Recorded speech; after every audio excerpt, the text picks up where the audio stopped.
தற்போதைய அண்மை செய்தி வெளியாகியிருக்கிறது. சாதிவாரி கணக்கெடுப்பு தொடர்பாக விஜய் பல்வேறு வலியுறுத்தல்களை முன்வைத்திருக்கிறார். மத்திய அரசின் சாதிவாரி கணக்கெடுப்பு நிலையானதாக இருக்க வேண்டும் என அவர் தெரிவித்திருக்கக்கூடிய அந்த அண்மை செய்தி. மத்திய அரசின் சாதிவாரி கணக்கெடுப்பு உண்மையான சமூக நீதியை நிலைநாட்டுவதாக இருக்க வேண்டும் என தமிழக வெற்றிக் கழக தலைவர் விஜய் வலியுறுத்தி இருக்கக்கூடிய அந்த அண்மை செய்தியை பார்த்துக் கொண்டிருக்கிறோம். ஒவ்வொரு வகுப்புக்குமான விகிதாச்சார பிரிவுத்துவம் சமூக நிலை குறித்து சர்வே எடுக்க வேண்டும் எனவும் மத்திய அரசின் சாதிவாரி கணக்கெடுப்பு உண்மையான சமூக நீதியை நிலைநாட்டுவதாக இருக்க வேண்டும் என தமிழக வெற்றிக் கழக தலைவர் விஜய் வலியுறுத்தி இருக்கக்கூடிய அண்மை செய்தி. விவரங்களை செய்தியாளர் ஜெரி வழங்க நாம் கேட்கலாம். ஜெரி, விஜய் என்னென்ன விஷயங்களை முன்வைத்திருக்கிறார்? வணக்கம். ஒன்றிய அரசு நடத்தும் மக்கள் தொகை கணக்கெடுப்புடன் சேர்ந்த சாதிவாரி கணக்கெடுப்பானது உண்மையான சமூக நீதி நிலைநாட்டுவதாக இருக்க வேண்டும் என்று ஒரு நீண்ட நெடிய அறிக்கையின் மூலமாக வலியுறுத்தியிருக்கிறார் தமிழக வெற்றி கழகத்தின் தலைவர் விஜய்.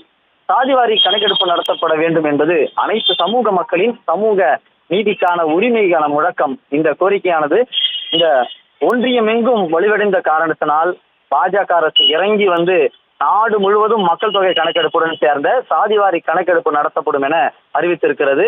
இந்த கணக்கெடுப்பு 2 கட்டங்களாக நடத்தப்படும் என்று தற்போது அறிவிக்கப்பட்டுள்ளது. தமிழ்நாடு உள்ளிட்ட மாநிலங்களில் 2027 மார்ச் 1ஆம் தேதி அடிப்படையாக கொண்டு கணக்கெடுப்பு நடத்தப்படும் என்று அறிவிக்கப்பட்டிருக்கிறது. தமிழக வெற்றி கழகத்தின் கொள்கை பிரகடன முதல் மாநில மாநாடு சமூக நீதிக்கான எங்களுடைய முதல் கோரிக்கையாக இந்த சாதிவாரி கணக்கெடுப்பு கோரிக்கை வலியுறுத்தப்பட்டது. ஒன்றிய அரசு பல்வேறு அரசியல் காரணங்களுக்காக வேறு வழியின்றி ஏற்றுக்கொண்டிருப்பதாகவும் தமிழக வெற்றி கழக தலைவர் விஜய் இந்த அறிக்கை வாயிலாக தெரிவிக்கிறார். தமிழ்நாடு அரசும் சாதிவாரி கணக்கெடுப்பு ஆய்வு, அதாவது கேஸ்ட் சர்வே நடத்த வேண்டும் என்றும், இடஒதுக்கீடு தொடர்பான பல வழக்குகளில் உச்சநீதிமன்றம் கேட்டுக்கொண்டுள்ள விகிதாச்சார பிரதிநிதித்துவம் மற்றும் வகுப்புகளின் சமூக வாழ்வாதார, பொருளாதார, கல்வி, வேலைவாய்ப்பு உள்ளிட்ட அனைத்திலும் எந்தெந்த நிலைகளில் தற்போது பின்தங்கியுள்ளனர் என்பதற்கான சரியான தரவுகள் மற்றும் தற்போதைய சமூக நிலை உள்ளவற்றின் விவரங்களை அதில் சேகரிக்க வேண்டும் எனவும் வலியுறுத்தியிருக்கிறார் தமிழக வெற்றி கழக தலைவர்.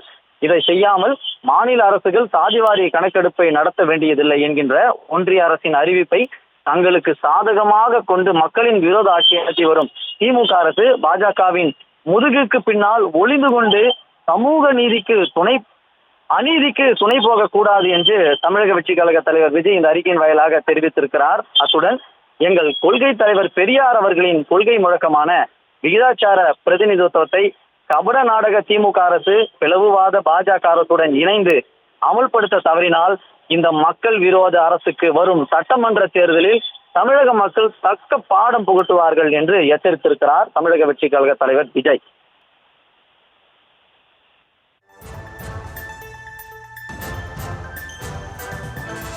விரிவான விவரங்களுக்கு நன்றி ஜெரி.